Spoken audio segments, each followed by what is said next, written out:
ঢাকার ভাঙাড়ি ব্যবসায়ীকে হত্যার প্রতিবাদে দেশে বিভিন্ন স্থানে বিক্ষোভ মিছিল করা হয়েছে। বরিশালের ব্রজমোহন কলেজের শিক্ষার্থীরা ক্যাম্পাসে বিক্ষোভ মিছিল করেছে। পরে নথুল্লাবাদ এলাকায় টায়ার জ্বালিয়ে বিক্ষোভ করে তারা। ফরিদপুর মেডিকেল কলেজে বিক্ষোভ মিছিল ও সমাবেশ করেছেন শিক্ষার্থীরা।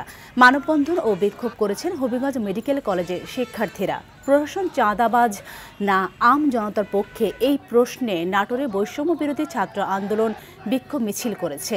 ইসলামী যুব আন্দোলন বিক্ষোভ মিছিল করেছে কিশোরগঞ্জে। ব্যবসায়ী সোহাগ হত্যার বিচার ও আইন শৃঙ্খলার অবনতির প্রতিবাদে নওগাঁয় বিক্ষোভ সমাবেশ করা হয়েছে। এ সময় হত্যায় জড়িতদের গ্রেপ্তার করে দ্রুত বিচারের দাবি করেন বক্তারা।